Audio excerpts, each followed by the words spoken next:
Hello guys, welcome to my YouTube channel. मैं मोहित लखेरा आप सभी का मोहित एजुकेशन परिवार में हार्दिक स्वागत करता हूं।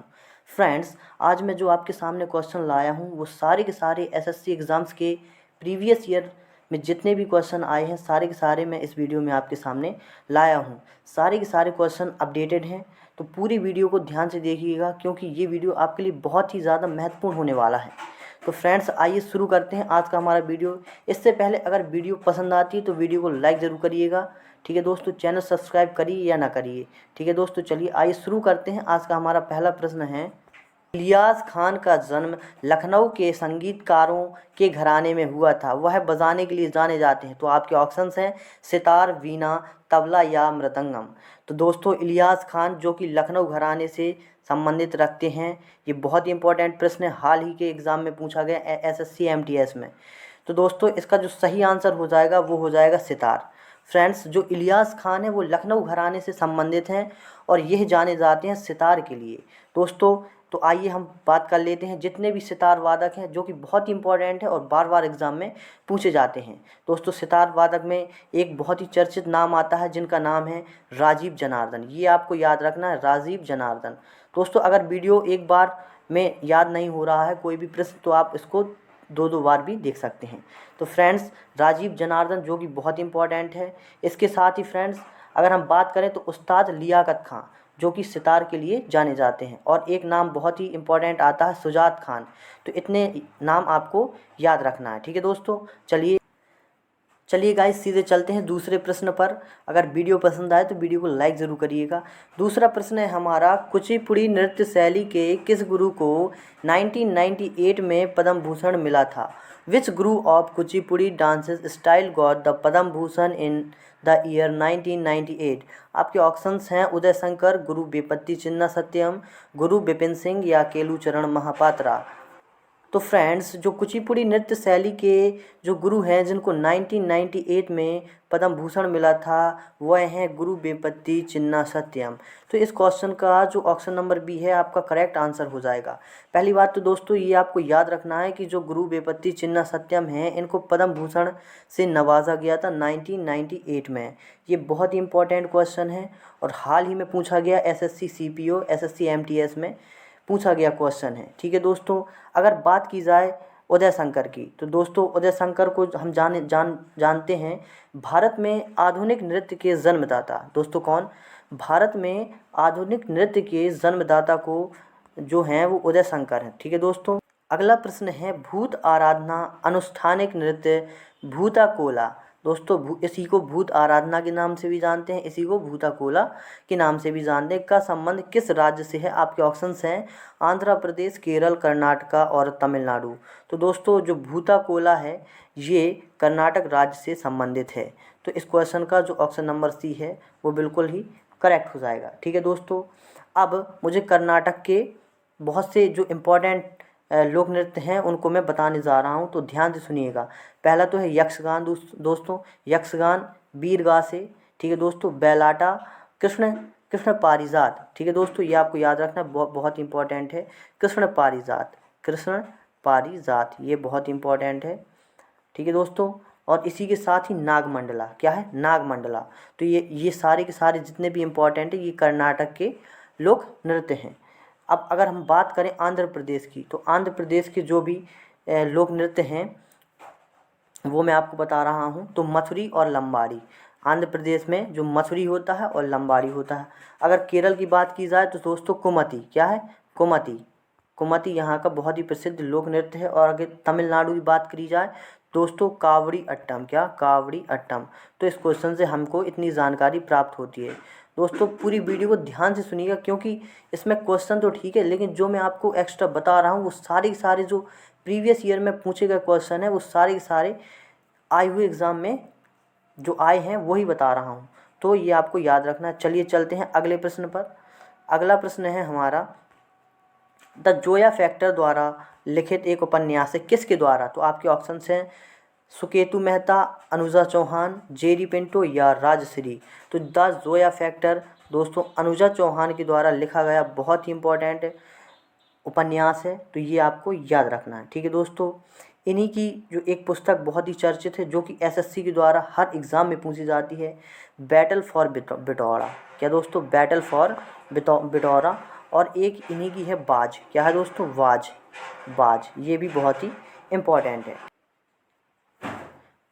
गाइज हमारा अगला प्रश्न है जो मल लोक नृत्य। ठीक है दोस्तों, जो मल लोक नृत्य किस समुदाय से संबंधित है? जो मल लोक folk dance is related to which community? आपके ऑप्शंस हैं चाईमल समुदाय, लेपचा समुदाय, लुसाई समुदाय दोस्तों, और यहाँ पर ऑप्शन नंबर डी है जमातिया समुदाय। तो ये आपको ध्यान रखना है कि जो सारे के सारे समुदाय हैं वो सारे के सारे सिक्किम राज्य में पाए जाते हैं। किस राज्य में? सिक्किम राज्य में। ठीक है दोस्तों, ये आपको याद रखना है। अब बात आती है जो मल लोक नृत्य किस समुदाय द्वारा किया जाता है? तो यह किया जाता है ऑप्शन नंबर बी, लेपचा समुदाय द्वारा। जो मल लोक नृत्य लेपचा समुदाय के द्वारा किया जाता है। ये बहुत ही इंपॉर्टेंट फैक्टर है दोस्तों, तो ये आपको याद रखना। हाल ही सीपीओ 2022 में पूछा गया क्वेश्चन है। ठीक है दोस्तों, और इसका एक और रूप होता है दोस्तों, जिसको नाम दिया जाता है टिंडोला। क्या दिया जाता है दोस्तों? टिंडोला। तो दोस्तों ये आपको याद रखना बहुत इंपॉर्टेंट है। अगर बात की जाए जो सिक्किम राज्य के लोक नृत्य हैं, तो उसमें कौन कौन से इम्पॉर्टेंट है, तो वो मैं आपको बताने जा रहा हूँ। तो एक होता है सिकमारी, बहुत इंपॉर्टेंट है सिकमारी। एक तासी यवाकू, एक कौन होता है दोस्तों? तासी यवाकू। तो ये दो बहुत इंपॉर्टेंट है, इनको आप याद रखेंगे। तो इस क्वेश्चन से हमें इतनी जानकारी मिलती है। चलिए आइए चलते हैं सीधे नेक्स्ट प्रश्न पर। फ्रेंड्स अगला प्रश्न है हमारा, राजस्थान का गणगौर पर्व किस देवी देवता से संबंधित है? तो आपके ऑप्शंस हैं भगवान विष्णु और देवी लक्ष्मी, बी है भगवान सूर्य और देवी प्रभा, भगवान शिव और देवी पार्वती, या डी है भगवान राम और देवी सीता। तो फ्रेंड्स अगर आपको किसी क्वेश्चन का आंसर पहले से आता है तो आप कमेंट बॉक्स में उस क्वेश्चन का आंसर दे सकते हैं।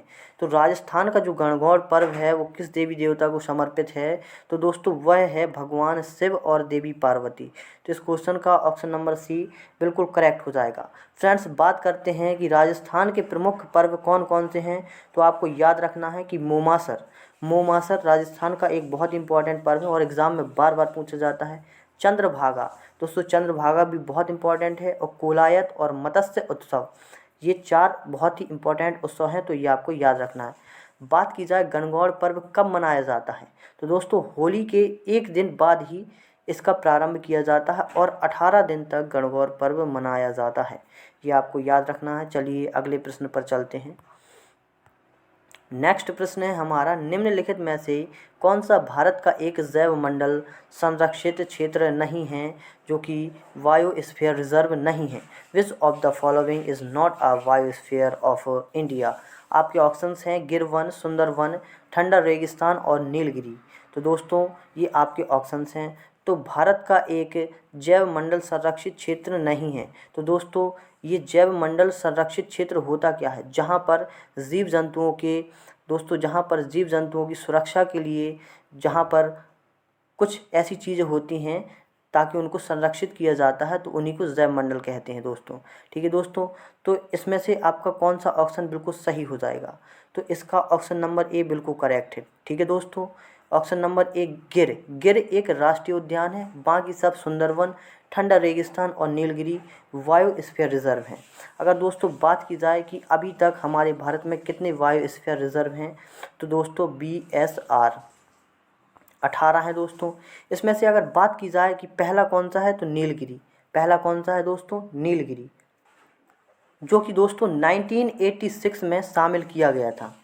बात की जाए कि 18वां कौन सा है दोस्तों, तो पन्ना का बायोस्फीयर रिजर्व, पन्ना बायोस्फीयर रिजर्व जो कि MP में स्थित है।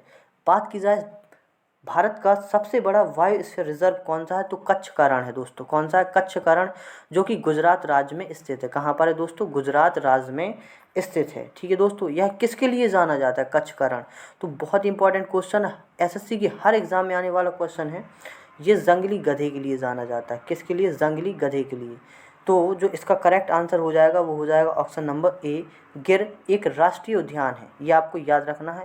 तो इसका ऑप्शन नंबर ए करेक्ट हो जाएगा। चलिए अगले प्रश्न पर चलते हैं।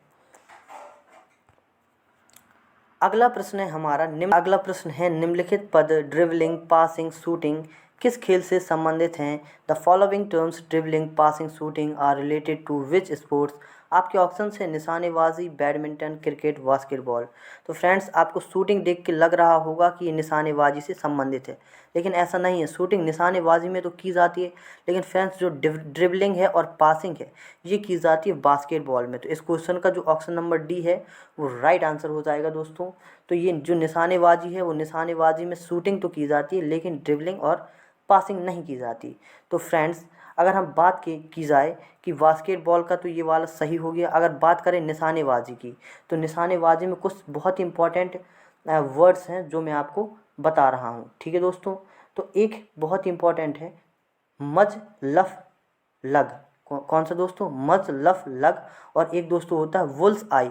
जब हम जहाँ पर निशाना लगा रहे होते हैं तो ये होता है बुल्स आई। और दूसरा होता है रेंज। अगर आप यहाँ पे खड़े होकर यहाँ पर निशाना लगा रहे होते तो इस दूरी को क्या कहा जाता है? रेंज। दोस्तों, अगर गाइस हमारा अगला प्रश्न है, वर्ष 1952 के ओलंपिक खेल निम्नलिखित में से किस शहर में आयोजित किए गए थे? आपके ऑप्शन है न्यूयॉर्क, बर्लिन, लंदन, हेलसिंकी। तो दोस्तों, जो 1948 के गेम्स थे वो लंदन में किए गए थे, लेकिन जो 1952 के ओलंपिक गेम थे वो हेलसिंकी में आयोजित किए गए थे। तो इस क्वेश्चन का जो ऑप्शन नंबर डी है वो बिल्कुल करेक्ट हो जाएगा, ठीक है दोस्तों। 1952 के जो ओलंपिक खेल थे इसमें भारत के लिए 2 मेडल आए थे। जिसका पहला मेडल जीता था जिसने वो थे केडी जाधव, ठीक है दोस्तों, जो कि इन्होंने कुश्ती में कांस्य पदक जीता था। और दोस्तों, जो ओलंपिक थे 1952 के, उसमें जो गोल्ड आया था वो हॉकी के द्वारा दिया गया था, ठीक है दोस्तों, ये आपको याद रखना है। तो ये था हमारा आज का प्रैक्टिस सेट नंबर 2। तो अगर आपको ये वीडियो पसंद आई तो वीडियो को लाइक करिएगा, शेयर करिएगा, ठीक है दोस्तों। तो मिलते हैं जल्द ही नेक्स्ट वीडियो में। जब तक के लिए जय हिंद, जय भारत।